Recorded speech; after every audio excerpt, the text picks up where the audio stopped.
مسلک ہے حنفی، مالکی، شافعی، حنبلی، سلفی۔ اصل خرابی ان میں جو تلخی ہے اور ایک دوسرے کو برداشت نہ کرنا، ایک دوسرے کو لیے تکفیر کے فتوے دینا، یہ خرابی ہے۔ مسلکوں کے اختلاف میں کوئی خرابی نہیں ہے، اور یہ مسلکوں کا اختلاف بالکل سمجھ میں آ جاتا ہے کہ قرآن سے اور حدیث سے، سنت سے استنباط کرتے ہوئے ایک شخص ایک رائے نکالتا ہے، ایک شخص اسی سے دوسری رائے نکالتا ہے، اور یہ دونوں رائے ہوتی ہیں مبنی پر خلوص اور اخلاص۔ مثلا میں آپ کو ایک واقعہ سناتا ہوں۔ ہمارے ایک بزرگ تھے ڈاکٹر عثمانی مرحوم، ان کے نام سے وہ ایک جماعت بھی حزب اللہ موجود ہے، وہ ایک علیحدہ مسئلہ ہے۔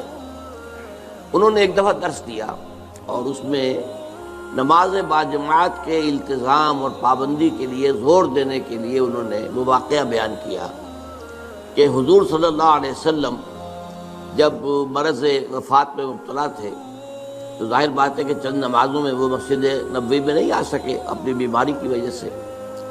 جیسے ہی ذرا طبیعت بہتر ہوئی تو آپ آئے، اور آپ نے اس وقت سہارا لیا ہوا تھا حضرت عباس رضی اللہ تعالیٰ عنہ اور حضرت علی رضی اللہ تعالیٰ عنہ۔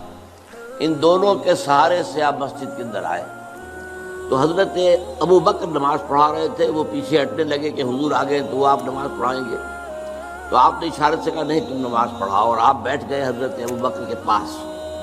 بہرحال باقی واقعہ میں بیان نہیں کر رہا، اس سے انہوں نے استنباط کیا کہ دیکھیے نماز باجماعت کی اہمیت یہ ہے کہ حضور اس حال میں بھی، جبکہ آپ چل بھی نہیں سکتے، بمشکل دو افراد کا سہارا لے کر آ رہے ہیں، پھر بھی آپ نماز باجماعت میں شریک ہوئے۔ میں نے ان سے بعد میں عرض کیا کہ ڈاکٹر صاحب میں اس حدیث سے ایک اور نتیجہ نکالتا ہوں، اور وہ کیا ہے کہ نماز باجماعت سے صرف مریض ہی مستثنیٰ نہیں ہے، اس کے تیماردار بھی مستثنیٰ ہیں۔ حضرت عباس اور حضرت علی جو ہے وہ گھر کے اندر موجود تھے، مسجد میں تو نہیں آئے، وہ بیمار نہیں تھے، لیکن چونکہ وہ بھی حضور کے تیماردار تھے، حضور کی دیکھ بھال کر رہے تھے، تو گویا کہ ان کے لیے بھی اس وقت نماز باجماعت میں شریک ہونا لازم نہیں تھا۔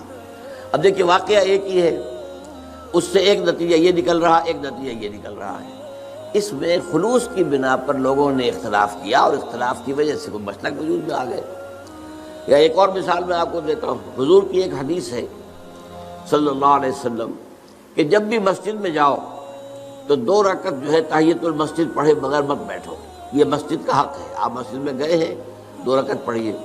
ایک طرف تو یہ حدیث ہے، ایک طرف یہ حدیث ہے کہ سورج کے نکلنے کے وقت جب تک سورج پوری طرح نکل نہ چکے کوئی سجدہ نہیں ہو سکتا۔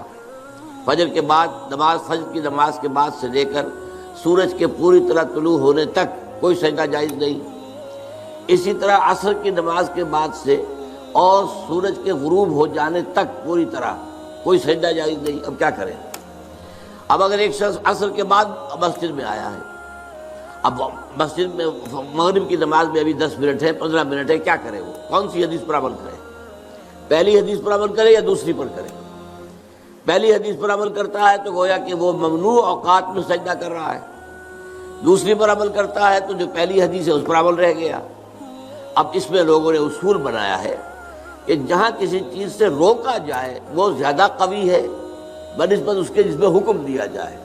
تو روکا جانے والا معاملہ یہ ہے کہ نماز مت پڑھو فجر کے بعد سے سورج کے پوری طرح طلوع ہو جانے تک، اور عصر کے بعد سے سورج کے پوری طرح غروب ہو جانے تک۔ اب اس میں اختلاف ہے، تو اختلافات جو ہیں وہ قطعاً کوئی غیر فطری بات نہیں ہے۔ ایک اور واقعہ ہوا حضور کے زمانے میں، جب یہ جو غزوہ احزاب ہوا ہے، تو جب جو کفار جو تھے جو باہر سے آئے تھے اور گھیرا ڈالے پڑے ہوئے تھے چلے گئے، تو اب حضور صلی اللہ علیہ وسلم اپنے ہتھیار اتار رہے تھے۔ حضرت جبرائیل آئے، آپ ہتھیار اتار رہے ہیں، ہم نے تو ابھی تک ہتھیار نہیں اتارے، بنو قریظہ کا معاملہ کرنا ہے ابھی۔ انہوں نے جو غداری کی اور عین جو ہے جنگ کے موقع کے اوپر عہد کی خلاف ورزی کی، انہیں سزا دینی ہے۔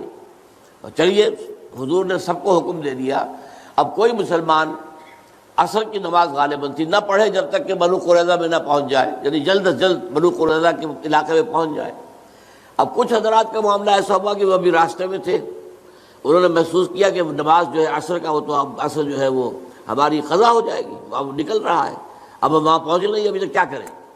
کچھ نے کہا کہ نہیں صاحب کچھ بھی ہو، نماز قضا ہو یا نہ ہو، حضور نے کہا نماز مت پڑھو جب تک بنو قریظہ کے علاقے میں نہ پہنچ جاؤ، تو ہم تو نماز نہیں پڑھیں گے۔ کچھ لوگوں نے کہا نہیں، یہ تو حضور نے اصل میں جلدی کرنے کے لیے تاکید کر کہا تھا، ورنہ مراد یہ نہیں تھی۔ انہوں نے نماز پڑھ لی۔ اب کچھ لوگوں نے نماز پڑھ لی، کچھ نے نہیں پڑھی۔ حضور کے سامنے جا کے بات رکھی گئی، حضور نے فرمایا دونوں نے صحیح کیا، یعنی دونوں نے استنباط کیا ہے اپنے اپنے اصول سے اور اپنی یعنی ایک عقلی صلاحیت کو برسر کار لاتے ہوئے، تو دونوں کا معاملہ ٹھیک ہے۔ اس اعتبار سے اختلافات سے زیادہ پریشان نہیں ہونا چاہیے۔ ان اختلافات کے اندر جو تلخی پیدا ہو گئی ہے وہ اس وجہ سے ہے کہ ہم نے ایک مذہبی پیشہ بنا لیا اپنے ہاں۔ اسلام میں کوئی مذہبی پیشہ نہیں ہے، ہر شخص نماز پڑھا سکتا ہے، ہر شخص جو ہے اپنے بچی یا بچے کا نکاح پڑھا سکتا ہے، ہر شخص اپنے والد یا والدہ کی نماز جنازہ پڑھا سکتا ہے، کسی مولوی کی ضرورت نہیں ہے۔ لیکن ہم چونکہ پڑھتے نہیں، دین ہم نے سیکھا نہیں، ہم نے دنیاوی علوم حاصل کیے ہیں، تو ہم نے ایک پیشہ بنا لیا۔ وہ پیشہ جو ہے، اور پیشے کے اندر ظاہر بات ہے کہ پھر آپ کو معلوم ہے کہ وہ تلخیاں پیدا ہو جاتی ہیں، جس کو آپ کہتے ہیں پروفیشنل جیلسیز۔ یہ پروفیشنل جیلسی از اے رول، تو اس وجہ سے زیادہ خرابی پیدا ہوئی ہے، ورنہ ان مسالک کے اندر کوئی خرابی نہیں ہے۔ یہ استنباط کے اختلافات ہیں اور خلوص کے ساتھ کیے گئے۔